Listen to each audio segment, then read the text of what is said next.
Ladies and gentlemen, welcome to our program, Securing the Border and the Homeland, a conversation with Homeland Security Committee Chairman, Dr. Mark Green. Please welcome Derrick Morgan, Executive Vice President of the Heritage Foundation.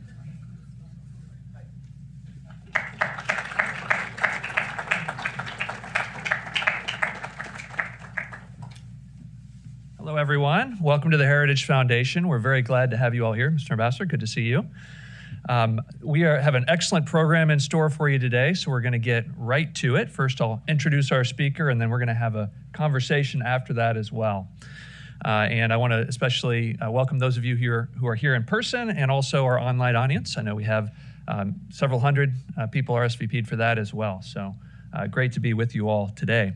I'm very pleased to introduce a great friend of the Heritage Foundation, Chairman Mark Green. Dr. Green was first elected in 2018 to represent the 7th District of Tennessee, which includes parts of Nashville, a very beautiful part of the country. I was just there a few weeks ago. He currently serves as chairman of the House Homeland Security Committee, and he's also a member of the House Foreign Affairs Committee.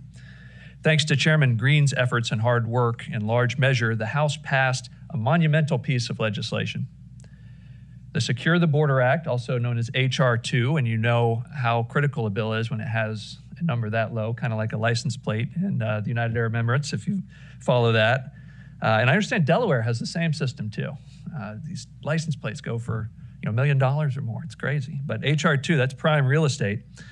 The bill closed loopholes, provided additional enforcement mechanisms to crack down on illegal immigration, and Heritage played a role in helping craft and sign a coalition letter with a lot of policy recommendations, considerations, and analysis for H.R. 2, many of which were adopted in the final legislation.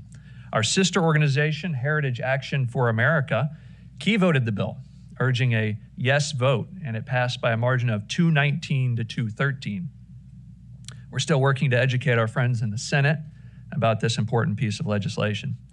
The bill is in response to the utter failure of the Biden administration, in particular, the failure of Department of Homeland Security Secretary Alejandro Mayorkas to respond to the ongoing border crisis that we see every day on our TV, and in fact, every community around the country. Speaking of Heritage Action, they release a scorecard which scores each member based off of his or her votes and whether they stay true to the conservative principles.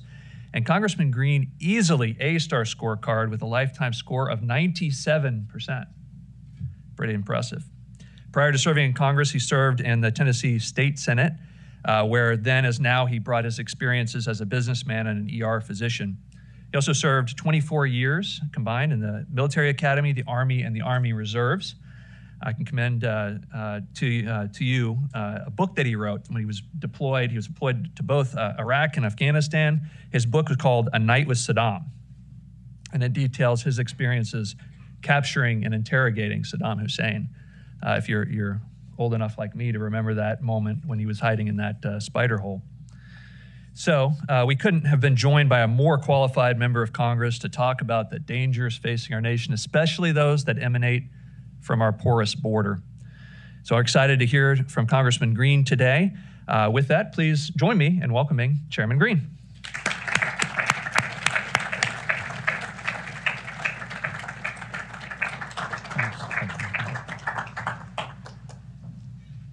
Well, it's great to be with you guys today. I'm honored to be here. There's no better place on the planet than to celebrate this great bill being passed and at Heritage. I recall when I was a young captain infantry officer, I first encountered Heritage, and I started reading some of the publications that were put out, and I thought, someday it'd be really cool to work with these guys. And what do you know? We did. And with the monumental effort that the organization put together in helping us write the bill, we got a great bill, and it something that I personally, my team, and Heritage should be very proud of. A historic bill. Certainly the most conservative border security bill in the history of the country. Before I get started, though, I want to say a few thank yous and then share a little bit of insight about the bill and sort of how it all went down, and then we'll take some questions. But Laura Rees, you lead an amazing team of people, and Your assistance was monumental.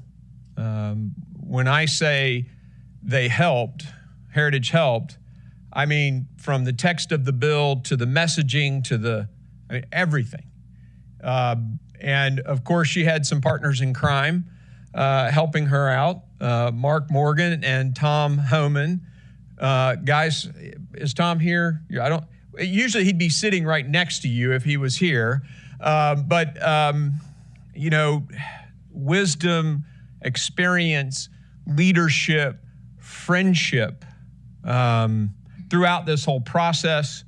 I can't thank you two enough for being the repository of wisdom and everything that goes on. And of course, the energy that Mark brings to everything that he does was very helpful through the process. And you never have to ask those guys for help. You know, they're always there with a smile and sometimes with the appropriate frustration, because the challenges that we confronted with this piece of legislation that we continue to confront, holding Secretary Mayorkas and the Biden administration accountable for their failures, for their dereliction of duty, for their dishonesty.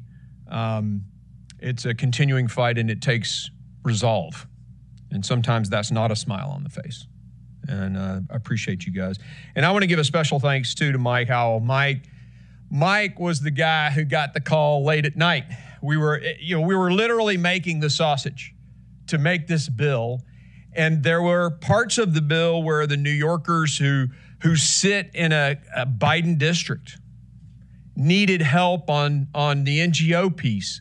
And we're literally in the markup, 1 a.m. on the phone with Mike saying, what about this? What are your thoughts on this? But will this do what we want it to do? Will it accomplish X? And fantastic assistance in that. We got it worded just right. Everybody was for it. Gonzalez on one side and, of course, the New Yorkers on the other. And it was done. And so thank you, Mike, and thanks to the whole Heritage team. And I want to thank the organization as a whole too, because again, when I was young and thinking about our nation's political challenges and starting to read about the things that Heritage was advocating for at the time, I realized just how important the organization is to equipping us to do our job. It's sort of like the ammunition, the fuel in the engine, if you will. And it's pretty important. I also have to give another shout out too to one of my staffers who's here, and he doesn't know this is coming, but John Cooper is somewhere around. And John was instrumental in helping not only write the legislation, but what we're going to talk a little bit about today, the 5 phases of holding Mayorkas accountable. He is the guy. And the documents that you see coming out of and next week we'll release, I think on Monday, the findings of phase 1, the dereliction of duty phase. John has been the guy that has penned that and assembled it with the help of all of our other staff, but he's done a fantastic job, John. Appreciate your hard work. We passed a bill. It was a win in a battle, in a war that isn't over yet. We have to get this thing through the Senate. We have to encourage the Senate to do the right thing and pass this bill. And we also have to hold this department accountable, this administration accountable. What we're facing right now, and I know most of the people in this room know the stats, but I'm going to run them again. 5.5 million encounters at our southern border. If you add the northern border, we're talking 6.4 million. If you talk about the gotaways, that's 1.5 million gotaways. Those are the guys that are intentionally avoiding Customs and Border Protection. Now, if you're immediately paroled into the country after encountering a Customs and Border Protection individual, why would you avoid them if your intent is to just come into the country peacefully? Well, we know better. And consequently, thousands of criminals, murderers, rapists, human traffickers, drug traffickers have been allowed into the United States. No problem. All on the watch of Secretary Mayorkas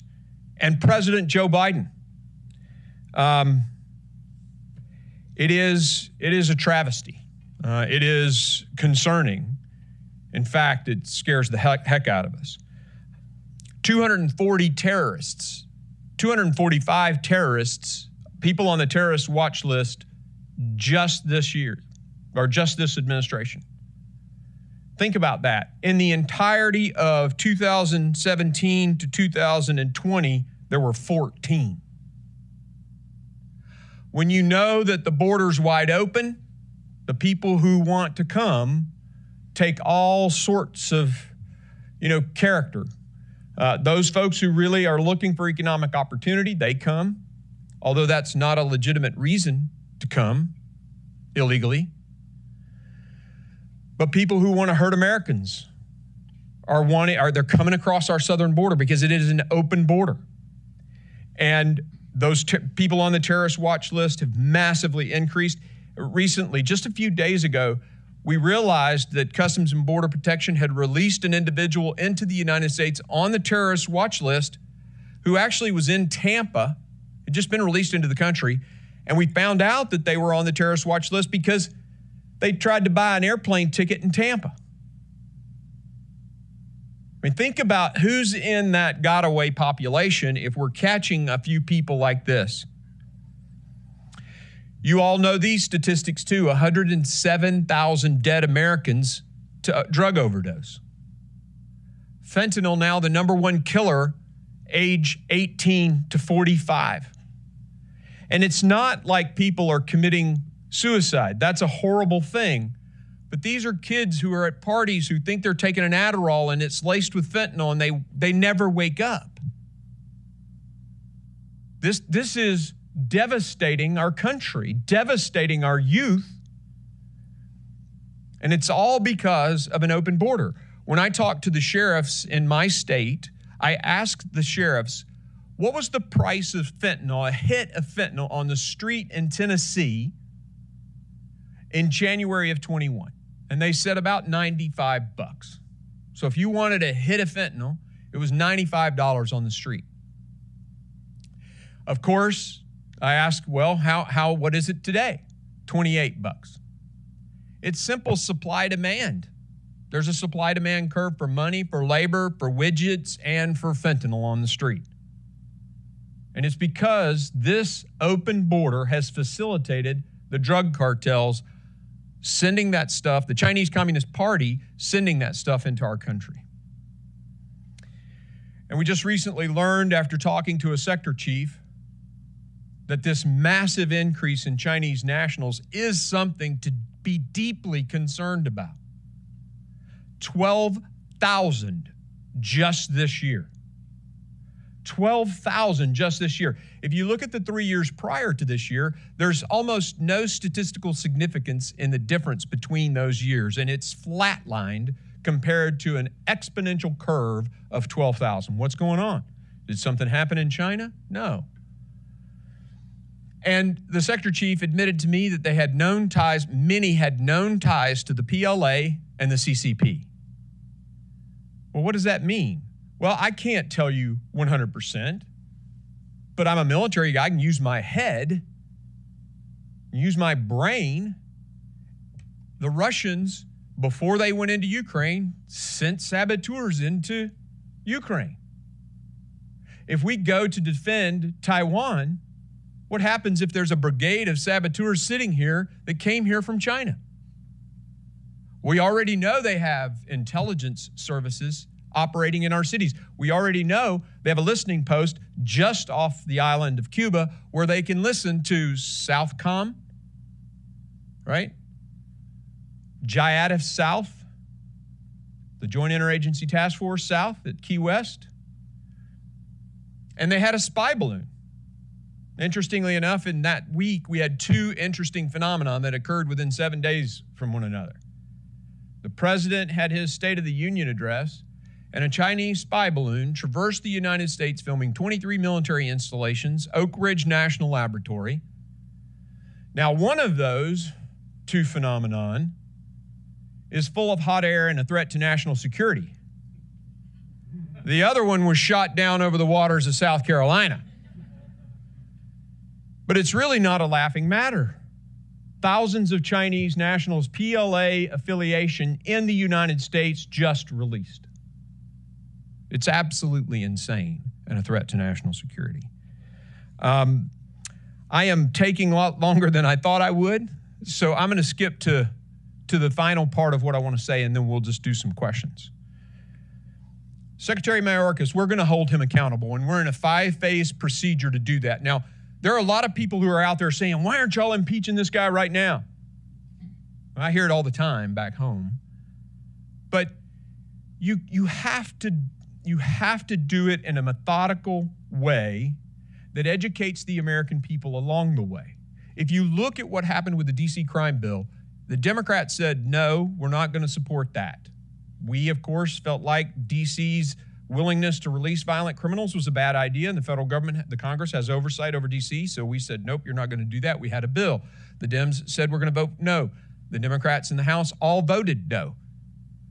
Well, the furor of the American people rose as they became aware of what was going on, and the senators who said we'll never vote for that voted for it, leaving the House members who voted no hanging high and dry. And the president, who said he was going to veto it, signed it into law saying, I will not side with the carjackers. All we got to do is educate the American people, have this furor rise, and maybe, just maybe, they'll do the right thing.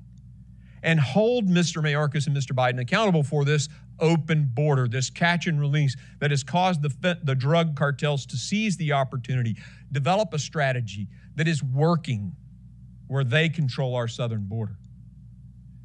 In our investigation, we're going to show in those 5 phases that Mr. Mayorkas lied to the United States Congress, has broken at least 10 laws, has refused to obey court orders. And probably the worst thing, and the thing that sits the most heavily with me, is he's disregarded the United States Congress, which is a threat to the very foundation of our government. Separation of powers is the foundation of our government. I interviewed Saddam Hussein on the night of his capture. I asked Saddam Hussein, I said, why did you start the war with Kuwait? And Saddam held up his hand to me in a room 10 feet by 15 feet. And Saddam Hussein says, all of human civilization comes from the Tigris and Euphrates River. Every person on the planet is an Iraqi, and I'm the president of Iraq. And Saddam was essentially saying he's the king of the world. He can do whatever he wants. How does a person get that way? What's that old adage? Absolute power corrupts absolutely. If you put power into the hands of fewer and fewer people, in that case, one person, it will turn to tyranny every time. And our founders were brilliant. They said, let's spread power out. Let's separate it amongst 3 separate branches of government. Montesquieu, right? And then they said, let's break it down between a federal government and a state government. And they spread power out to get one word, freedom. And if Mayorkas is completely blowing off the United States Congress, the laws passed by the Congress, the court orders, he is totally disregarding the entire foundation of our government. It's unacceptable. It is unacceptable. And so that's the battle we're in. We're fighting for the very foundation of this republic, which is at risk. And it's not like it's just the Congress that they're picking on. After the student loan ruling from the Supreme Court, what's Joe Biden want to do? Figure out a way to get around the Supreme Court. It's a total disregard for the very foundation of this government, and that is separation of power, so we never get tyranny and we get freedom. That's the battle. And I can't tell you how pleased I am to have Heritage leading that fight. Thank you for the assistance that you give us. We have confidence, we have encouragement knowing that you're there. And thank you for the time to be here today.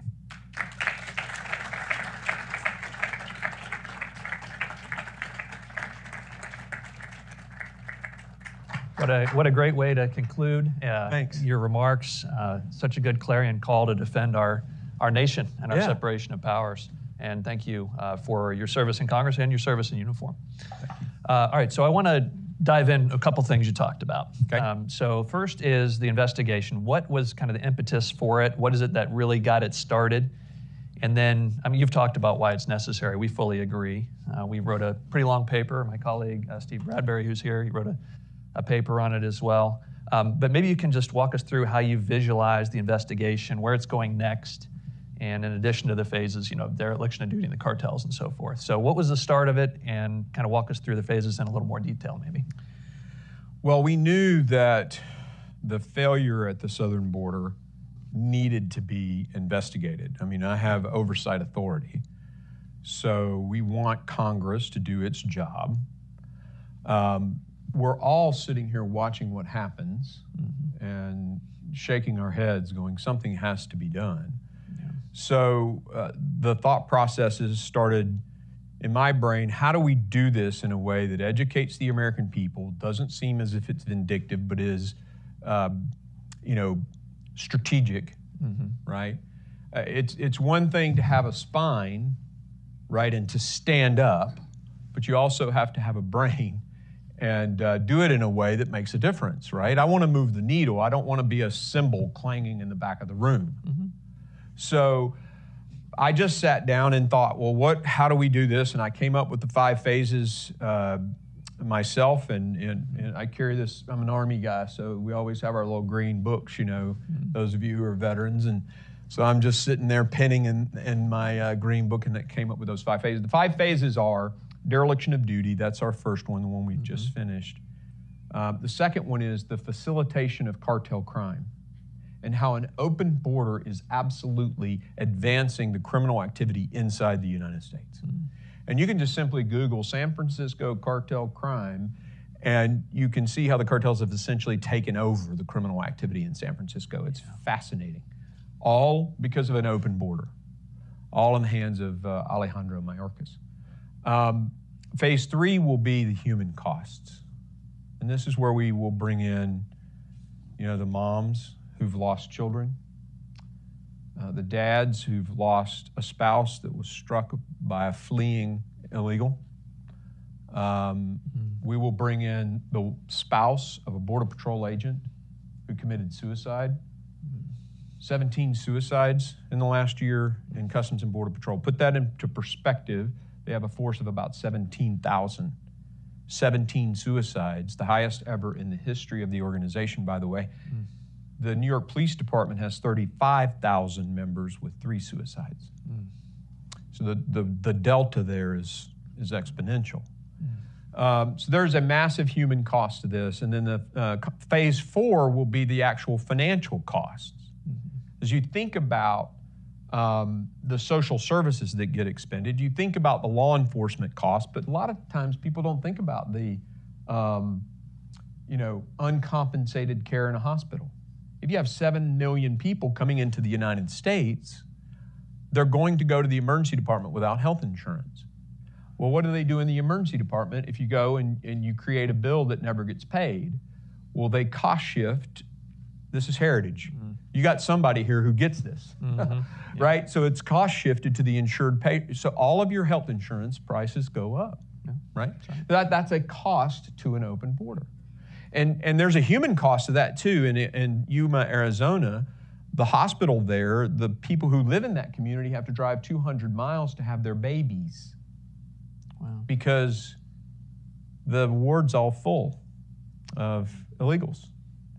And then the last one is we've had some people, they're informants at this point, and I know there are people in the room, Mark will understand what this means. They're not whistleblowers yet, because that triggers a special process. But there is potentially some fraud going on in the department too. So.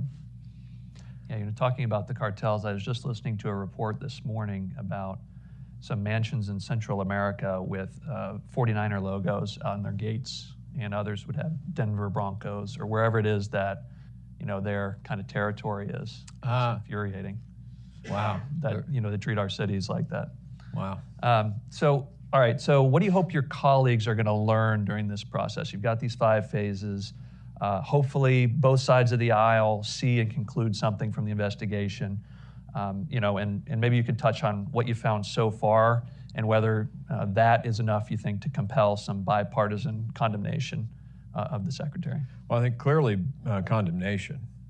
I mean, the guy actually admitted that he didn't understand the strategy of the drug cartels to the United States Senate.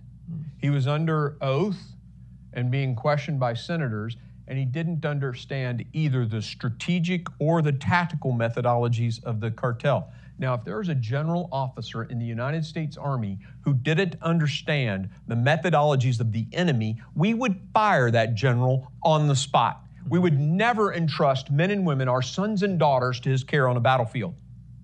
Yet this guy admits to the United States Senate that he doesn't understand about the colored bands, the tactical methodologies, and he didn't understand that they were overwhelming the crossing sites. That's their strategic methodology, and then bypassing through when CBP gets thinned in the rural lines, right? So, I mean, I hope that they recognize his incompetence. I hope they recognize that this has been intentional from the very beginning, because every system, whether it's their interim final rule or the CBP One app, everything they're doing is to speed people into the United States to mask what's happening from the American people. That's what CBP One app does. It just, counts them into different, it's a shell game on the numbers. Yeah. So I hope they see that it's intentional, and I hope they see the disregard for the laws of the United States. You don't get to pick and choose when you're a cabinet secretary which laws of the United States you're going to enforce and which ones you're not. So, and I think there's some laws that Mayorkas has broken himself, although I'm not prepared to go into detail about that today. And do you think the bipartisan nature of this, are you seeing colleagues on the other side of the aisle really wrestling with this yet? Well, initially their argument was that this is just a policy difference. Right. Right? I mean, and okay, well, your policy's killing Americans. Your policy violates the laws of the United States. That doesn't make it right just because it's different than our policy. Right. In fact, yes, I agree. We had 89 policies that you canceled that has resulted in this migration crisis, right? So yeah, it's a policy difference. It's just yours is killing Americans. Yeah, well said. So what would you say is the top one or two findings uncovered so far that was most shocking to you, most astounding? Well, I'm a military guy, so the 12,000, when I looked at the numbers on the Chinese nationals coming into the United States, I mean, that's a plan. Yeah. I mean, that's programmed. Yeah. And I get the concept of the Boxer Rebellion and the Opium Wars and China taking some retaliation. I mean, that intellectually makes sense to me. And I'm a student of China's history, and I'm actually a geek on it. I've read Mencius, I've read Zunzi, I've read Confucius, all that stuff, right? And so, I mean, I get the imperial nature. There can only be one tiger on the top of the mountain, and Sun Tzu, and this whole Belt and Road. Sun Tzu is make an ally far away to confront an enemy nearby. And if the United States and the South China Sea is the enemy nearby, why not make friends with allies throughout the world in order to contend against the United States in the South China Sea? It's an imperial philosophy from the Warring States periods in China. So, I mean, I get what they're doing. We're just aiding and abetting them. Yeah. And, 100 years in U.S. history is a long time. Not so much in the history of China. No, it's like 4,000 Opium War feels like yesterday in some ways.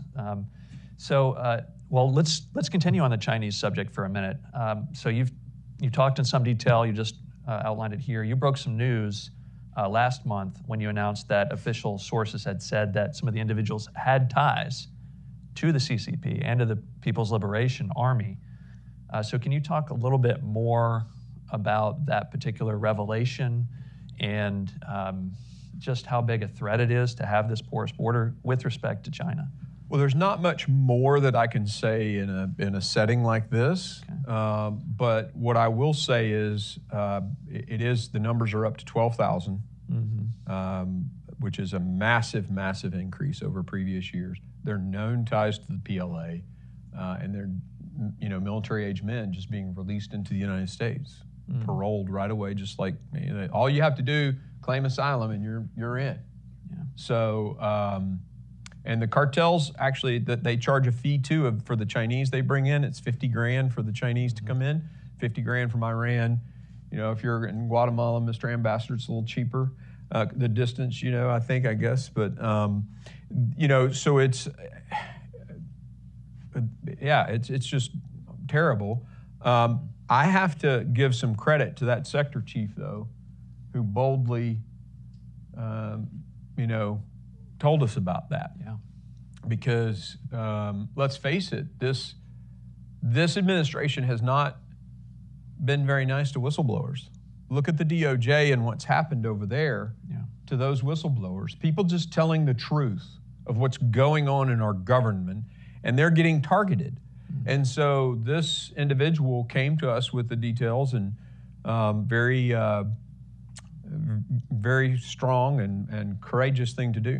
Yeah, it is. And there's a lot of brave people in the Border Patrol, and they want to do their jobs. They want to, and they're just not letting them do it. You touched on the One App program, and you called it a shell game, which I think is exactly what it is. We talked about that a lot at Heritage as well, because they're just trying to make the numbers look better. It's so cynical and frustrating. Can you just explain to someone who's hearing this for the first time, you know, what is this all about? There's this app on a phone.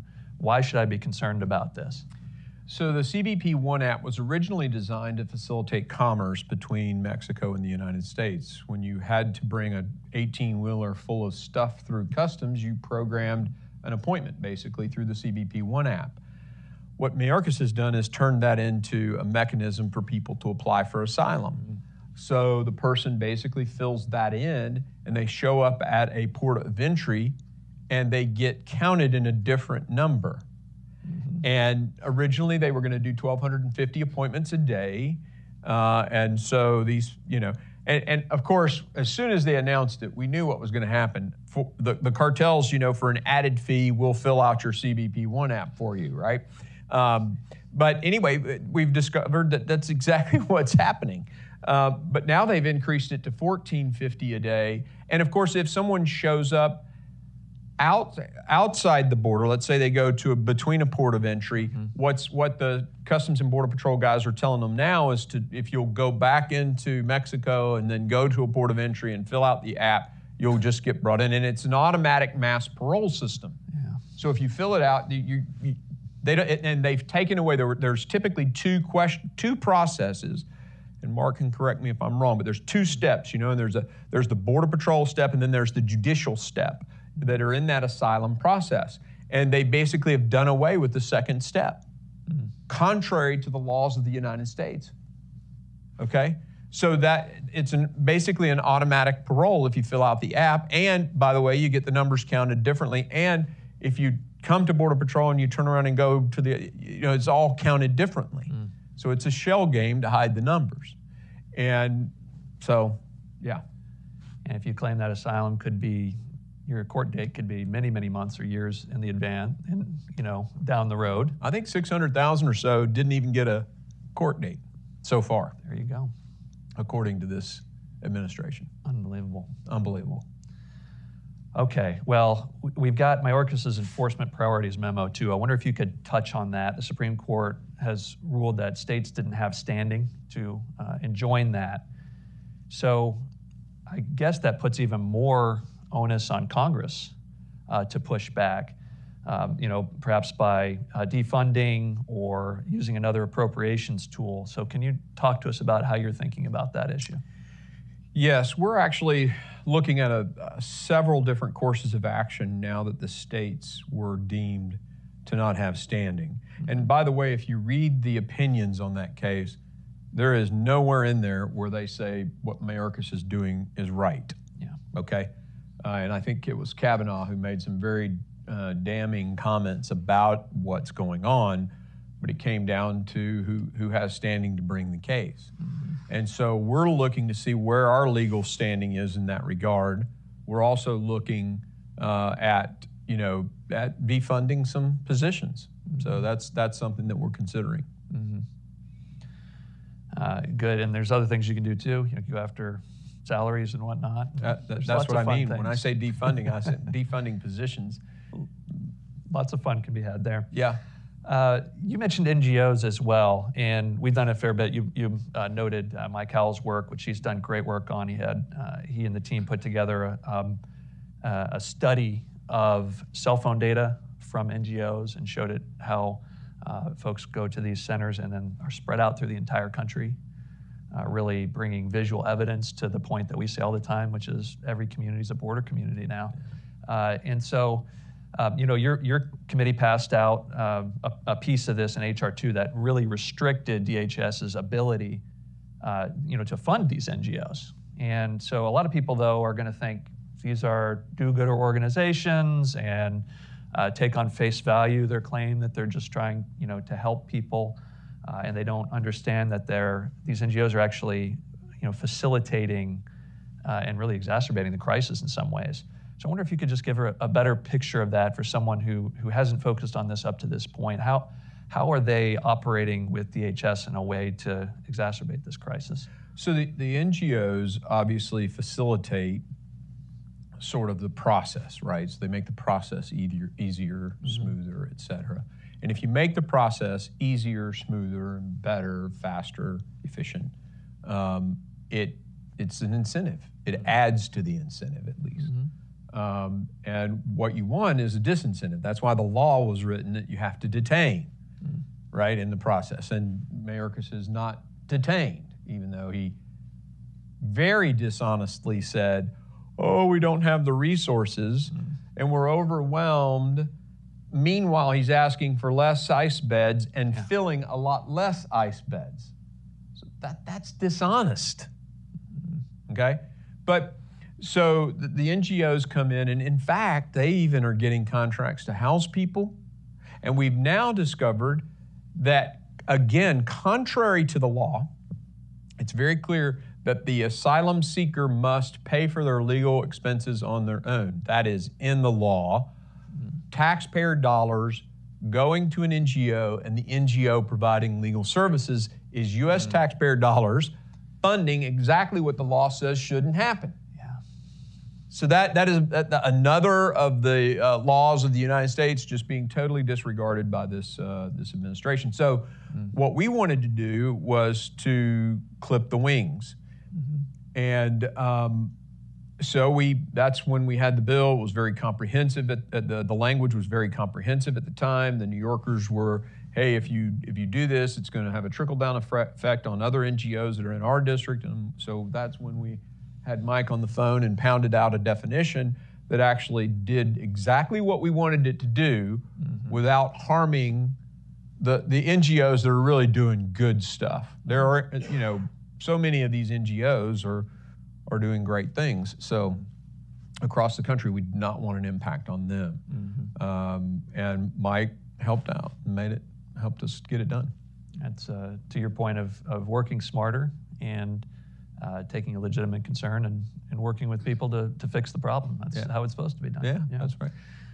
Nobody has, if you're ever at the point in life, and I see a lot of young faces in the room, where you think you're the only one that's got the idea, you're in trouble.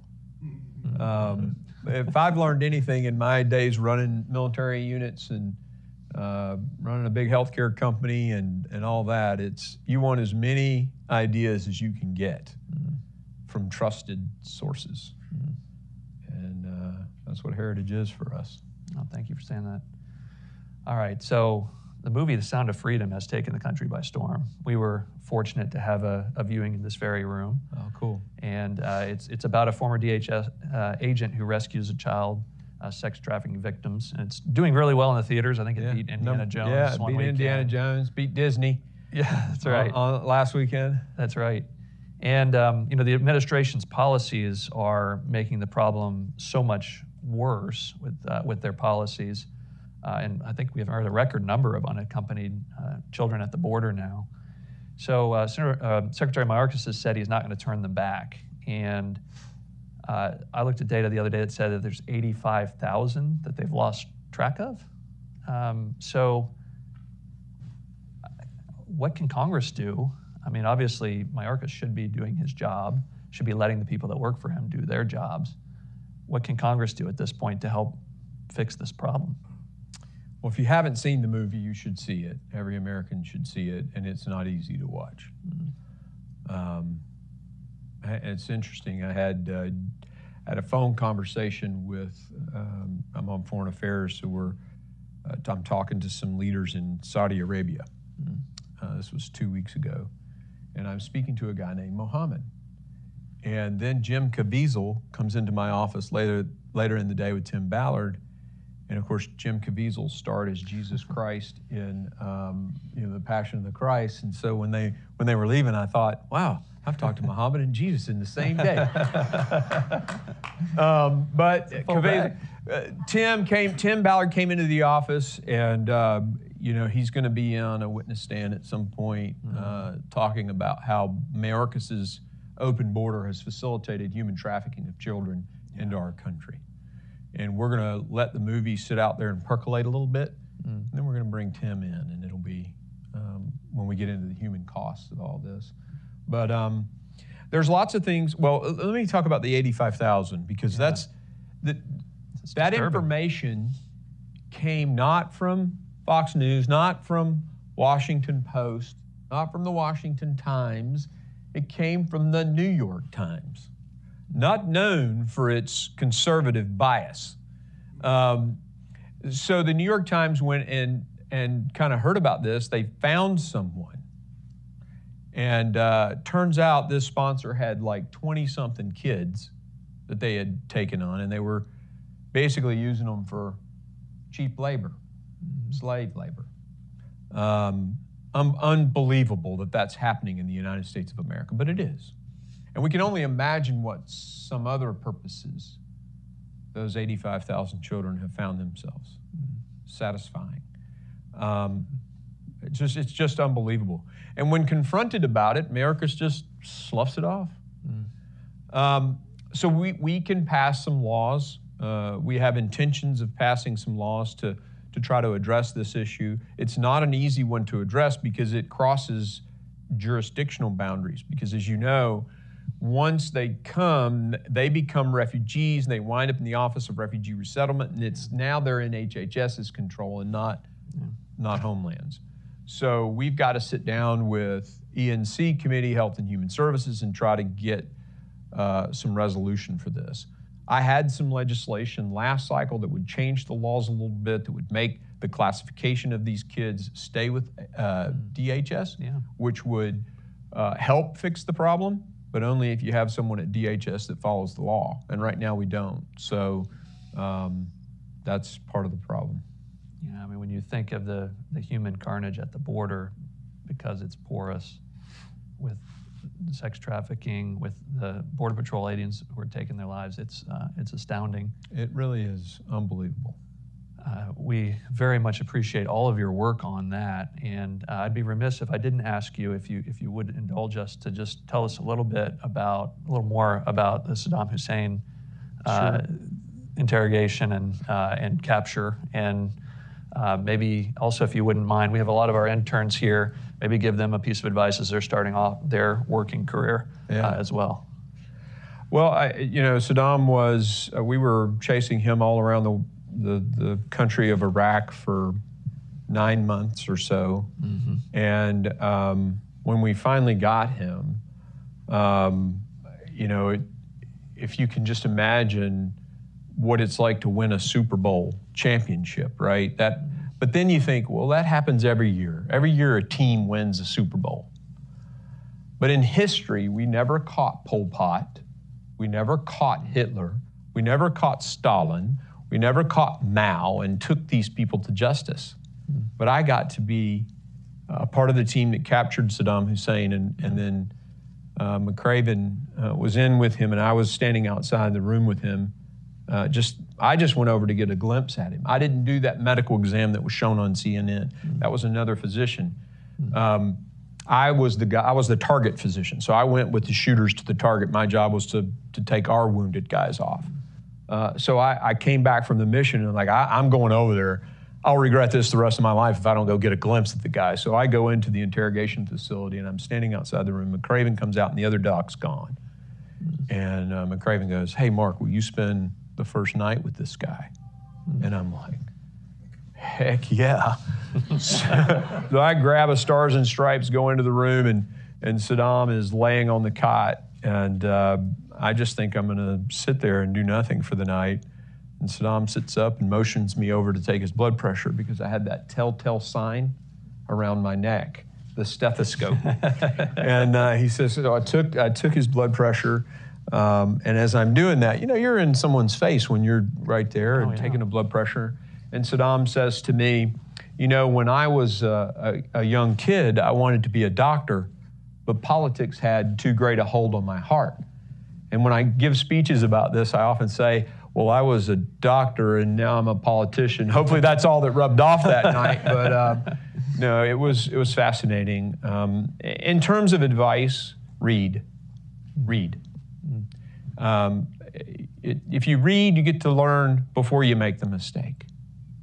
And if I were encouraging you to read any book other than the Bible, I'd encourage you to read 21 Irrefutable Laws of Leadership by John Maxwell. It is the best book I ever read other than the Bible. And I've read many, many books by John Maxwell since on how to lead, love, and serve people who are working with you. It's all about people. Read.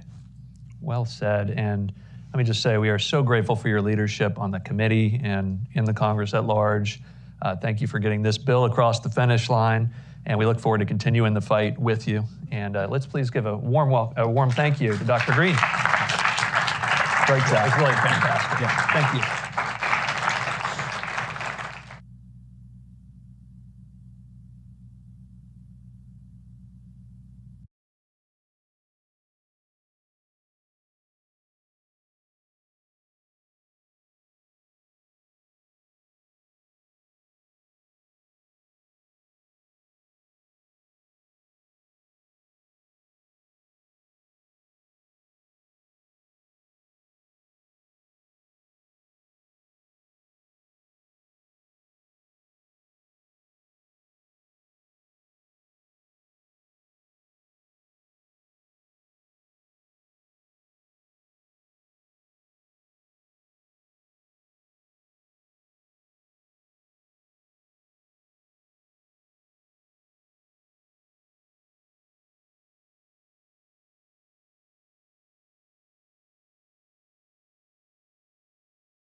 A Russian man claiming to hold top-level secrets about Russian advanced bombers has just turned up at the U.S. southern border, seeking asylum.